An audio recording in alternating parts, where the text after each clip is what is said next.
حضرت عبداللہ بن مسعود، حضرت عبداللہ بن عباس اور دیگر صحابہ کرام رضی اللہ تعالیٰ عنہ سے روایت ہے کہ حضرت آدم علیہ السلام ہر ہونے والے جڑواں بچے اور بچی کی شادی کرتے تھے۔ چنانچہ حابیل نے ارادہ کیا کہ وہ قابیل کی بہن سے شادی کر لے۔ قابیل حابیل سے بڑا تھا۔ قابیل کی جڑواں بہن بہت خوبصورت تھی۔ قابیل قانون خداوندی کو توڑ کر اپنی جڑواں بہن سے شادی کرنا چاہتا تھا۔ حضرت آدم علیہ السلام نے حکم دیا کہ اپنی بہن کی شادی حابیل سے کر دے، لیکن اس نے انکار کر دیا۔ حضرت آدم علیہ السلام نے دونوں کو قربانی کا حکم دیا۔ حضرت آدم علیہ السلام مکہ مکرمہ حج کرنے گئے تو آسمانوں سے کہے گئے کہ وہ ان کے بیٹوں کی حفاظت کرے، لیکن انہوں نے انکار کر دیا۔ حضرت آدم علیہ السلام نے زمین اور پہاڑوں سے کہا، لیکن انہوں نے بھی اس ذمہ داری سے انکار کر دیا۔ قابیل نے اس ذمہ داری کو قبول کر لیا۔ جب حضرت آدم علیہ السلام حج کے لیے چلے گئے تو دونوں نے قربانی کی۔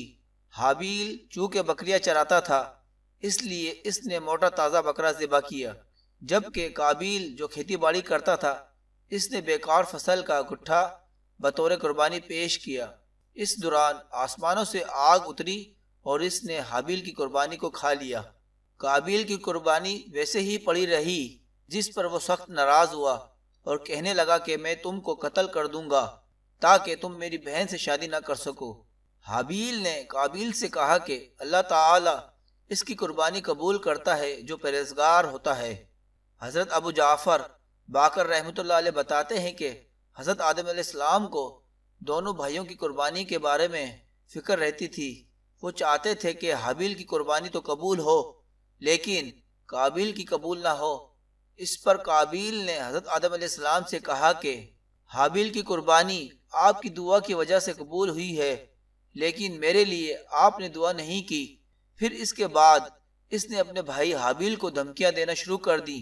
چنانچہ ایک رات دیر ہو گئی، لیکن حابیل کھیتوں سے نہ آیا تو حضرت آدم علیہ السلام نے بڑے بھائی قابیل کو بھیجا کہ دیر کرنے کی وجہ معلوم کرے۔ وہ گیا تو حابیل وہاں موجود تھا۔ چنانچہ اس سے کہنے لگا، تمہاری قربانی تو قبول ہو گئی، لیکن میری قبول نہیں ہو سکی۔ جس پر حابیل نے کہا کہ قبول اسی کی ہوتی ہے جو پرہیزگار ہوتا ہے۔ جس پر قابیل غصے سے بھر گیا اور لوہے کے کسی ہتھیار سے اسے مارا، جس سے وہ قتل ہو گیا۔ وہ ہتھیار اس کے پاس ہی تھا۔ یہ بھی کہتے ہیں کہ اس نے حابیل کو پتھر سے قتل کیا تھا۔